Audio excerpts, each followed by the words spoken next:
Happy Odin's Day. It's been a while, and today, in preparation for our journey to Iceland, I want to read Egil's Saga, starting with stanzas 1 to 10. It's quite a long epic.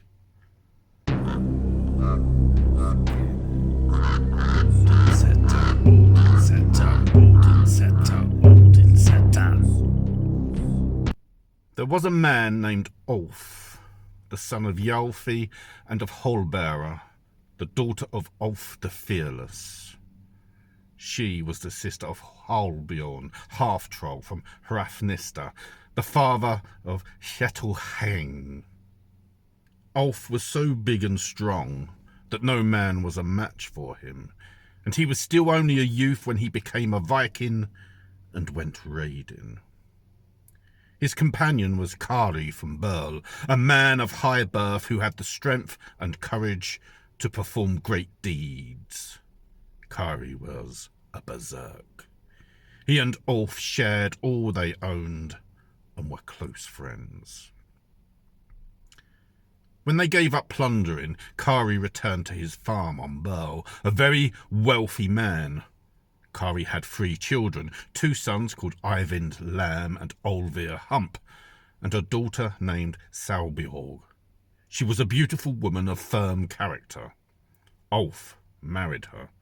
Then he too returned to his farm. He was rich in both lands and possessions. He became a landholder like his ancestors and was a powerful figure. Ulf is said to have been a very clever farmer. He made a habit of getting up early to inspect what his farmhands or craftsmen were doing and to keep an eye on his cattle and cornfields. Sometimes he would talk to people who were in need of his advice, for he was shrewd and always ready to make useful suggestions. But every day towards evening he would grow so bad-tempered that few people dared even to address him. He always went to sleep early in the evening and woke up early in the morning. People claimed he was a shapeshifter, and they called him Veldulf, the Night Wolf. Veldulf and his wife had 2 sons. The elder one was named Thorolf, and the younger one Grim, and they both grew up to be big, strong men like their father. Thorolf was an attractive and highly accomplished man. He took after his mother's side of the family, a cheerful, generous man, energetic and very eager to prove his worth. He was popular with everyone. Grim was swarthy and ugly, resembling his father in both appearance and character. He turned out to be an active man. He was gifted at working in wood and iron, and grew to be a great craftsman. In winter, he would often set off on a fishing boat to lay nets for herring, taking many farmhands with him. When Thorolf was 20, he made ready to go raiding, and Veldulf gave him a longship. Kari's sons Eyvind and Olvir joined him with a large band of men and another longship. In the summer, they went raiding and took plenty of booty, which they shared out amongst themselves. They went raiding for several summers, spending the winters at home with their fathers. Thorolf brought many precious things back to give to his parents, for in those days it was easy to win both wealth and renown. Veldulf was very old by then, and his sons had reached full manhood. Albjorn was king of Fjordain at this time. One of his earls was Harold, who had a son named Thorir. Atli the Slender, another earl, lived at Gaula and had 3 sons, Halstein, Holmstein and Herstein, and a daughter called Solvig the Fair. One autumn, when there was a great gathering at Gaula for the autumn feast, Olvir Hump saw Solvig and began courting her. Later he asked for her hand, but the earl, not considering him worthy enough, would not marry her to him. Afterwards, Olvir composed many love poems and grew so obsessed with her that he gave up raiding, leaving Thorolf and Eyvind to go by themselves. King Harold inherited the titles of his father, Halfdan the Black, and swore an oath not to cut or comb his hair until he had become sole king of Norway. He was called Harold Tanglehair. He did battle with the neighbouring kings and defeated them, as is told in long accounts. Afterwards he took over Uppland and proceeded northwards to Trondheim, where he fought many battles before gaining full control of all Trondheim district. After that he intended to go north to Naumdal and take on the brothers Herlog and Hrolog, who were kings there. But when they heard that he was on his way, Herlog and 11 of his men went into the mound they had spent the past 3 years building and had it closed upon them. Hrolog tumbled from power and took the title of Earl instead, then submitted to Harold and handed over his kingdom. King Harold thereby took over Naumdal province and Halagaland and appointed men to govern there in his name. Leaving Trondheim with his fleet of ships, he went south to Mor, where he won a battle against King Hunthjof, who was killed there. Then Harold took over North Mor and Romsdal. Meanwhile, Hunthjof's son, Solvi Chopper, who had escaped, went to King Arnvid in Southmore and asked for his help. "Although this misfortune has befallen us now," he said, "it will not be very long before the same happens to you, because I think Harold will be here soon, once he has brought slavery and suffering to everyone he chooses in Northmore and Romsdal. You will face the same choice we had, either to defend your property and freedom by staking all the men you can hope to muster, and I will provide my forces too against such aggression and injustice, or to follow the course taken by the people of Naumdal, who voluntarily entered servitude and became Harold's slaves. My father felt it an honour to die nobly as king of his own realm, rather than become subservient to another king in his old age. I think you will feel the same, and so will any other stalwarts who want to prove their worth." Persuaded by such words, the king resolved to muster forces and defend his land. He and Solvi swore an alliance and sent word to King Albion, who ruled Fjordain province, to join forces with them. When the messengers delivered this message to King Albion, he discussed it with his friends, all of whom advised him to gather forces and join the people of Mor as he had been asked. King Albion sent around an arrow of war as a signal to call men to arms throughout his kingdom, and dispatched messengers to powerful men asking them to meet him. When the messengers told Veldulf that the king wanted him to bring all the men on his farm to join him, he replied, "The king would consider it my duty to go with him if he had to defend his land and battles had to be fought in Fjordain province. But I don't think it's any duty of mine to go up north to Mor and fight there to defend other people's land. Tell your king straight out when you meet him that while he rushes off to battle, Veldulf will be staying at home, and will not muster any forces or set off to fight Harold Tanglehair. I have a feeling Harold has plenty of good fortune in store for him, but our king doesn't have enough to fill the palm of his hand." The messengers went back to the king and told him how their errand had turned out, and Veldulf stayed at home on his farm. King Albion took the band of men he had gathered and went north to Mor, where he met King Arnvid and Solvi Chopper, and together they amassed great forces. By then, King Harold had arrived from the north with his forces, and the two sides clashed on the fjord near Solskjell Island. A fierce battle ensued, with heavy losses on both sides. On Harold's side, the two earls, Asgolt and Ashbjorn, were killed, along with two of Earl Hakon of Larday's sons, Glotgard and Herlog, and many other great men. While King Arnvid and King Albjorn were killed on the side from Moor, Solvi Chopper escaped by fleeing and became a great Viking, and often raided in Harold's kingdom, which is how he earned his nickname. Afterwards, King Harold conquered South Moor. King Albjorn's brother Vemund kept control of Fjordain province and became its king. This happened late in autumn, and King Harold's men advised him not to head south past Stad at that time. So Harold appointed Earl Roggenwald to rule North and South Moor and Romsdal, and returned to Trondheim, keeping a large band of men with him. The same autumn, Earl Atli's sons attacked Ulvir Hump's farm, intending to kill him. They had far too many men for Ulvir to fend off, so he fled.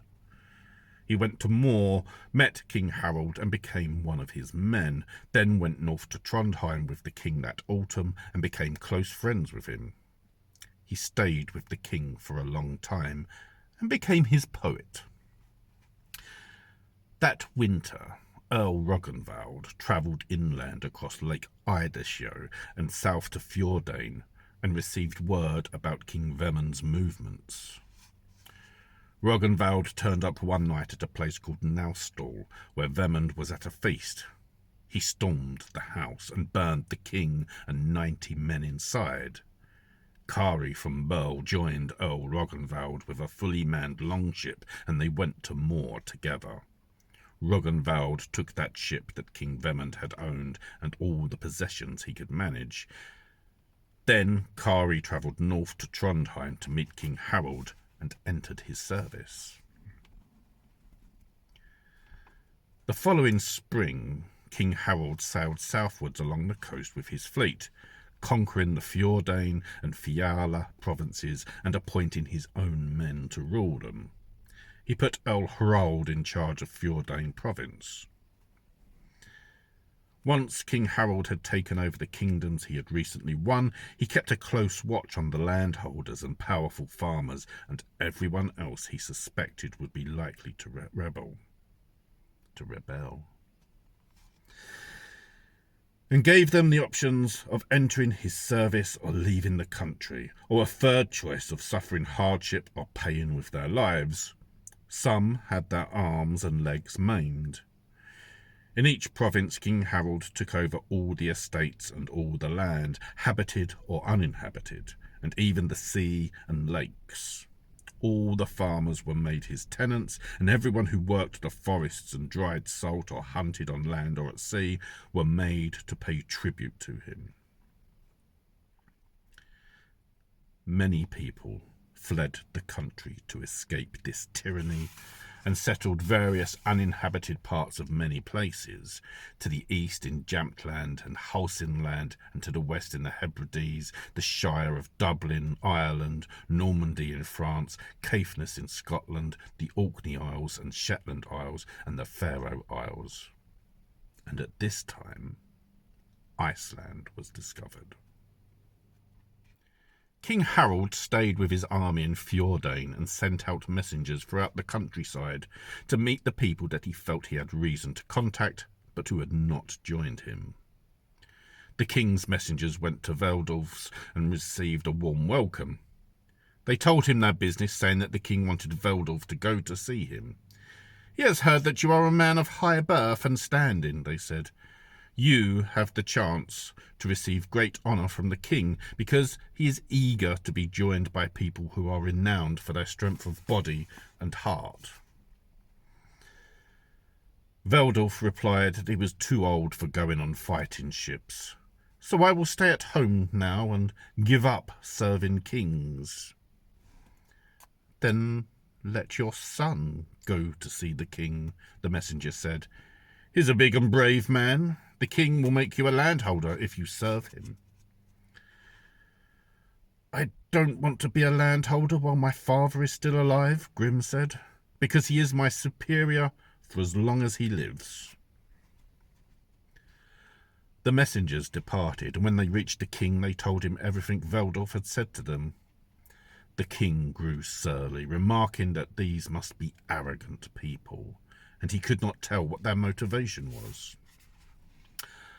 Olvir Hump was present then and asked the king not to be angry. "I will go and see Veldorf," he said, "and he will want to meet you when he knows how important it is to you." So Olvir went to see Veldorf, and after describing the king's rage, told him he had no choice but to go to the king or send his son in his place, and they would be shown great honour if they obeyed. He spoke at length, and rightly so, about how well the king repaid his men with both wealth and status.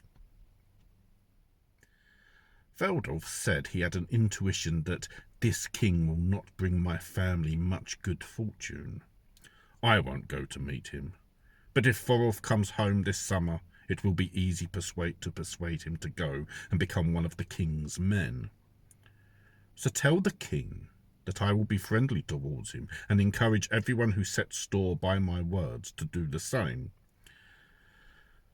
As far as acting on his behalf goes, I will maintain the same arrangement I had under the previous king, if that is what he wants, and then see how the two of us get along together.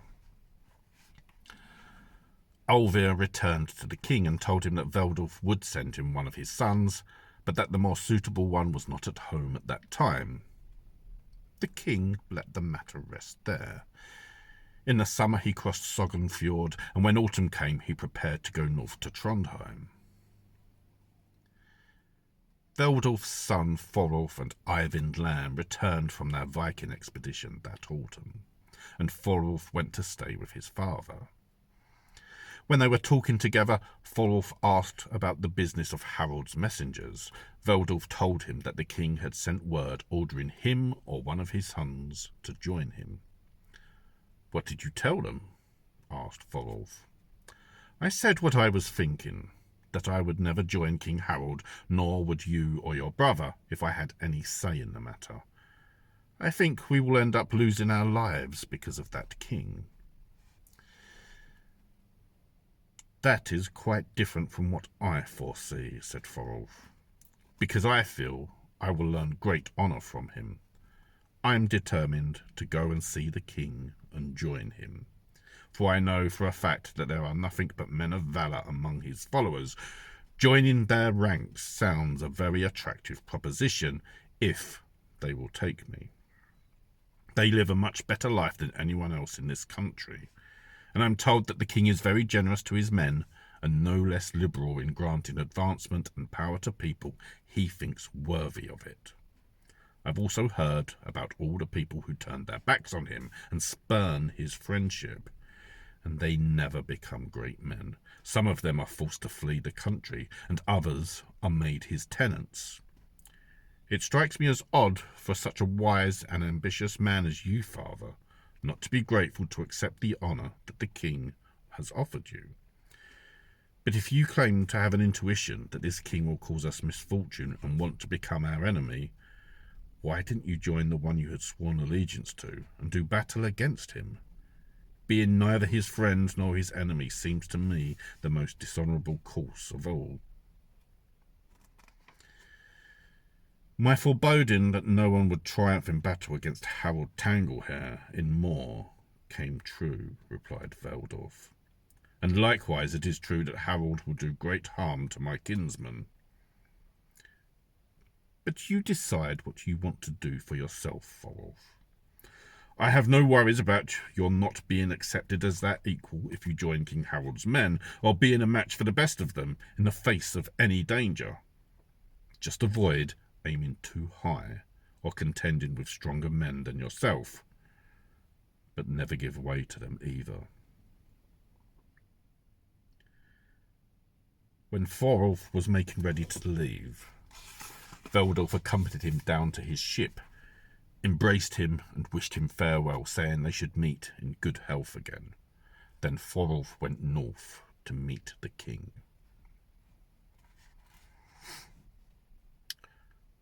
There was a man named Björgolf who lived on Torgar Island in Halagaland, a powerful and wealthy landholder who was descended from a mountain giant, as his strength and size bore witness.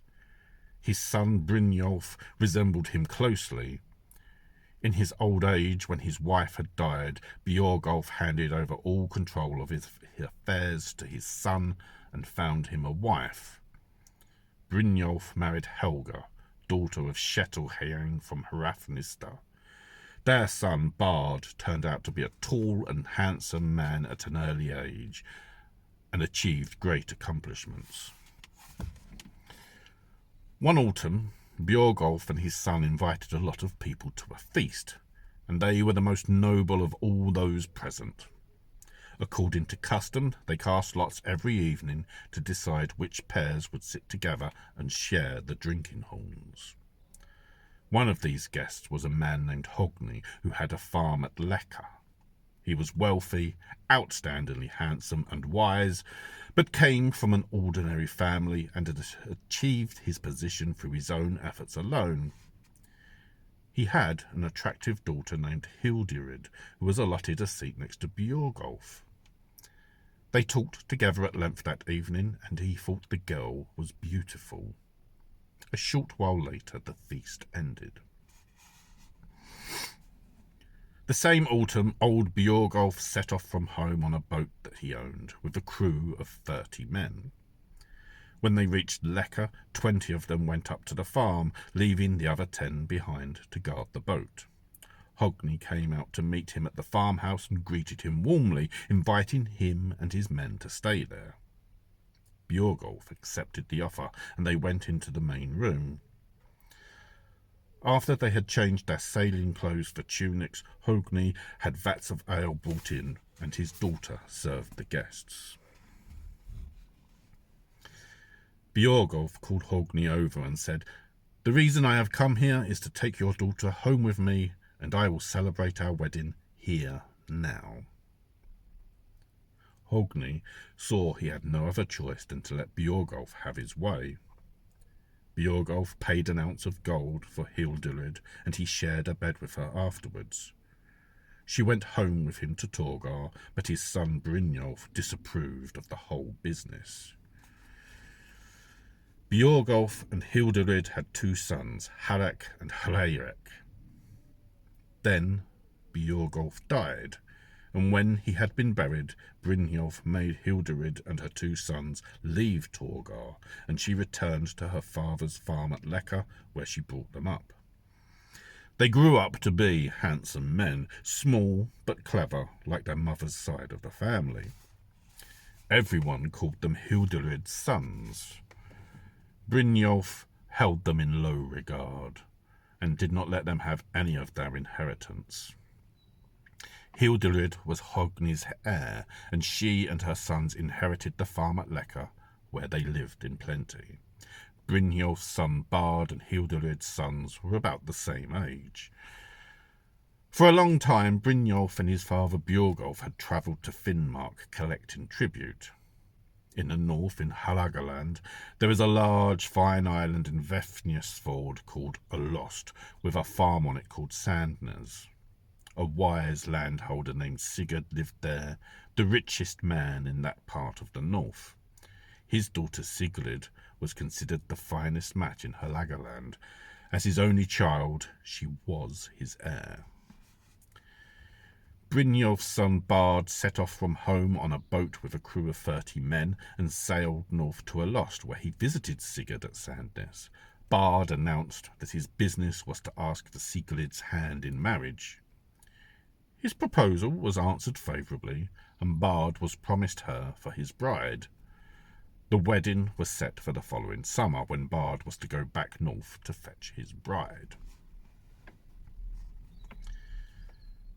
That summer, King Harold sent word to the powerful men in Halagaland and summoned all those who had not yet been to meet him.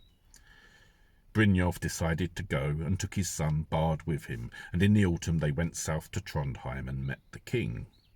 He welcomed them and made Brynjolf a landholder, granting him revenues in addition to those he already had, as well as the right to collect tribute and trade in Finnmark and collect taxes in the mountain regions.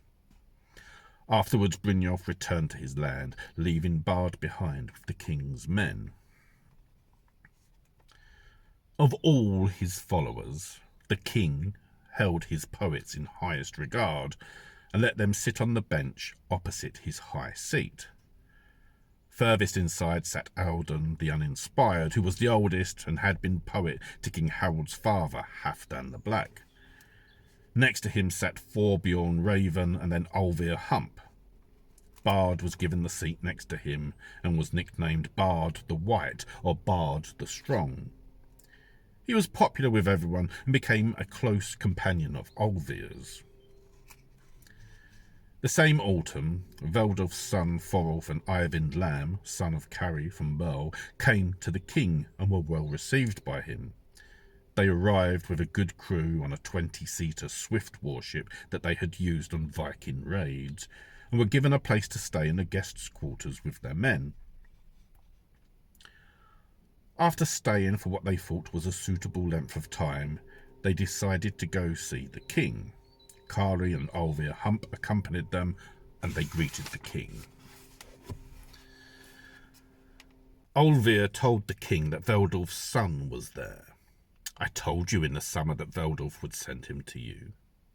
He will stand by all his promises to you, and you may now see as a clear token of his desire for full friendship with you that he has sent his son to serve you.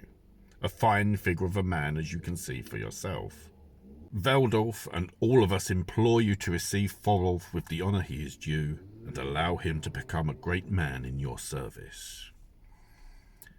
The king answered his request favourably and said he would do so, if Thorolf proves to be as accomplished as his brave looks promise. Then Thorolf swore allegiance to the king and joined his followers, while Kari and his son Eyvind Lam went back south on the ship that Thorolf had arrived on. Kari went back to his land and Eyvind too.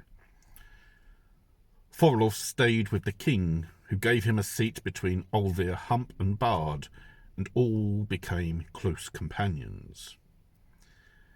Everyone agreed that Thorolf and Bard were equals in terms of looks, physique, strength, and all accomplishments. Thorolf stayed there with the king, who was very well disposed to him, and also to Bard. When winter passed and summer came round, Bard asked the king's leave to go fetch the bride to whom he had been betrothed the previous summer. Once the king became aware of Bard's obligation, he gave him leave to return home. When his leave had been granted, Bard asked Thorolf to go north with him, rightly pointing out that Thorolf might meet many kinsmen of high rank there, whom he had never seen or heard of before. Thorolf thought this was a good idea, so they both got leave from the king, prepared a fine ship and crew for the journey, and set off when they were ready. When they reached Torgar Island, they sent men to tell Sigurd that Bard had arrived to claim the marriage that had arranged the previous summer. Sigurd replied he would keep every part of the bargain they had made, and they set the date for the wedding, which Bard and his men would go to Sandnes to attend. When the time came round, Brynjolf and Bard set off, taking a great number of important people with them, their relatives by birth and marriage. As Bard had said, Thorolf met many of his kinsmen there that he had never seen before. They went on their way until they reached Sandnes, where a splendid feast was held. At the end of it, Bard took his wife home and stayed there for the summer, and Thorolf was with him. In the autumn, they went south to stay with the king and spent another winter with him. That winter, Brynjolf died. When Bard heard he had come into an inheritance, he asked for leave to go home, which the king granted him. Before they parted, Bard was made a landholder, as his father had been, and the king granted him all the revenues his father had held. Bard went home to his land and soon became an important figure, while Hildirid's sons received no inheritance, no more than they had before. Bard and his wife had a son named Grim. Thorolf stayed with the king in great honour. King Harold mounted a massive expedition, assembling a fleet of warships and gathering troops from all over the country. Then left Trondheim and headed south. He had heard that a great army had been gathered in Agder and Rogaland and Hordaland, mustered far and wide from the inland regions and Vik, which many men of rank intended to defend their land against him. The king moved his forces down from the north, sailing in his own ship. Thorolf, son of Veldolf, Bard the White, and Olvir Hump and Eyvind Lamb, the sons of Kari from Bel, were at the prow, while the king's 12 berserks manned the gunwales. They clashed in Hafrsfjord in Rogaland in the greatest battle King Harold ever fought, and there were heavy losses on both sides. The king kept his ship to the fore in the thick of the battle. Eventually, King Harold won the battle. Thorir Longchin, king of Agder, was killed there, and Jotvi the wealthy fled with all the men he had left who had not already surrendered. After the battle, when King Harold's troops were checked, many of them had been killed and others seriously wounded. Thorolf was badly injured, and Bard even worse, and none of the men from the fore of the ship came through unscathed, apart from the berserks, whom iron could not bite. The king had his men's wounds treated, thanked them for the courage they had shown, and presented them with gifts, singling out for praise the men whom he felt deserved it, and promising them greater honour. He mentioned the skippers of the ships, and then the men in the prows, and others who had been aforeships. This was the last battle King Harold fought in Norway, for he met no resistance afterwards and gained control of the whole country. Those of his men who had a chance of living had their wounds treated, while the dead were prepared for burial according to the customs of that time. Thorolf and Bard were laid up with their wounds. Thorolf's wounds gradually healed, but Bard's proved fatal. He had the king called in and told him, "If I should die of these wounds, I ask your leave to allow me to dispose of my bequest myself." Once the king had agreed, he continued, "I want my kinsman and companion Thorolf to inherit everything, my lands and my goods, and I also want to place my wife and son in his care, for I trust him best of all men for that task." With the king's permission, he sealed this arrangement as the law prescribed.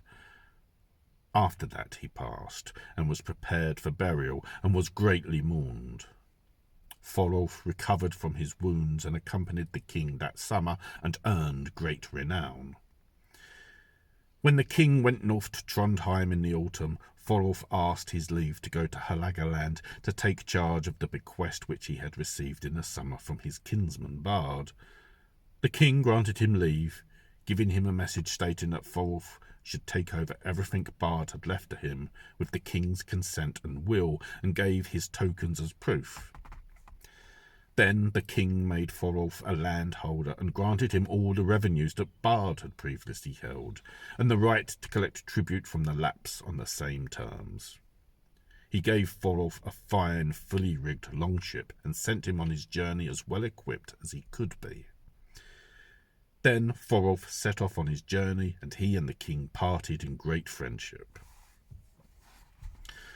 Thorolf was given a warm welcome when he reached Torgar Island.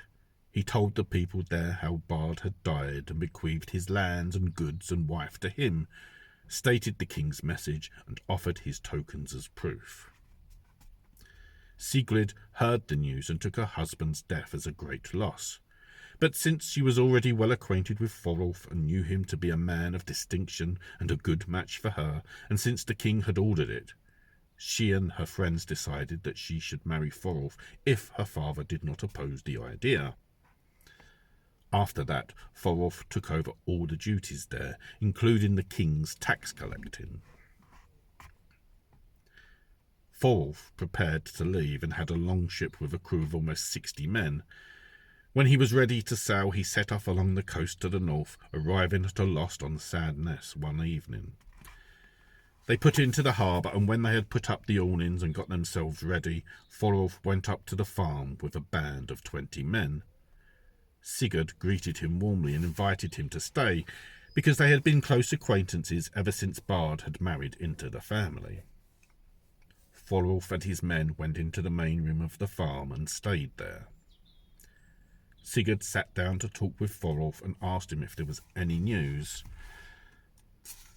Thorolf told him about the battle that had been fought in the south of Norway that summer, and that many people Sigurd knew had been killed. He also told him how his son-in-law Bard had died from the wounds he had received in battle, and they agreed it was an enormous loss.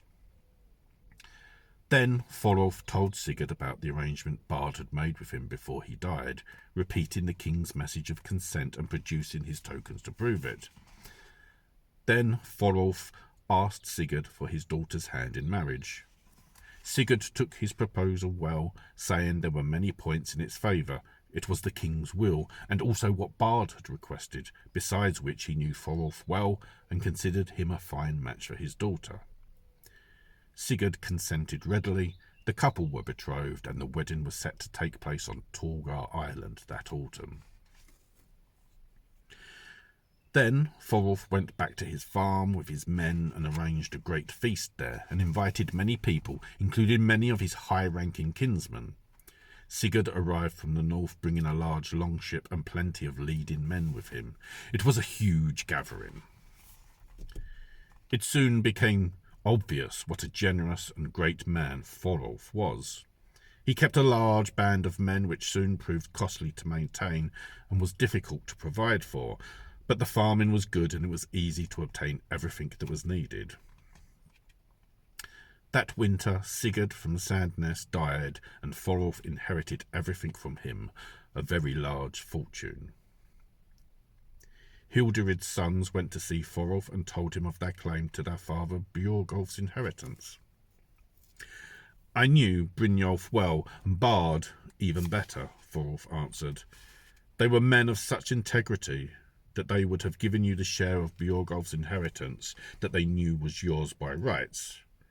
I heard you make this same claim with Bard, and he did not sound as if he thought there were any justification for it. He said, you were bastards. Harek said they could produce witnesses that their father had paid a bride price for their mother. It's true that we did not approach our brother Brynjolf about the matter first, because that was still in the family. We expected nothing but honourable treatment from Bard, but our dealings with him did not last long. But now that the inheritance has passed on to people outside our family, we cannot completely ignore what we have lost. Our low standing might prove a handicap yet again and prevent us from winning justice against you too, if you refuse to hear the witnesses we can produce to testify to our noble birth. I don't even consider that you have any birthright, Thorolf replied testily, because I am told that your mother was taken by force and carried off to your father's house. At this point, they broke off this discussion. That winter, Thorolf went up to the mountains and took a large band of men with him, no fewer than 90 in number. Previously, the king's agents used to take 30 men with them, or sometimes fewer.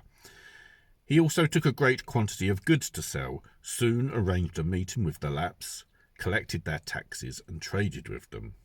All their dealings were cordial and friendly, partly because the Lapps feared them. Thorolf travelled at large through the forests, and when he reached the mountains further east, he heard that the Kilfing people had been trading with the Lapps there, and plundering too. He posted some Lapps to spy on the Kilfing's movements, then went off to seek them out. In one place he found 30 and killed them all without anyone escaping, then found a group of 15 or 20 more. In all, they killed almost 100 men and took enormous amounts of booty before returning in the spring. Thorolf went back to his farm at Sandnes and stayed there for some time. That spring, he also had a great longship built with a dragon head on the prow, equipped it lavishly, and sailed it from the north. Thorolf harvested large amounts of provisions for himself in Helagaland, sending his men to catch herring and cod. There was also good seal hunting and plenty of eggs to be gathered, all of which he had brought to him. Thorolf never had less than 100 free-born men at his farm. He was generous and lavish with gifts and made friends with all the local men of rank. He grew very powerful and set special store by equipping himself with the finest ships and weapons.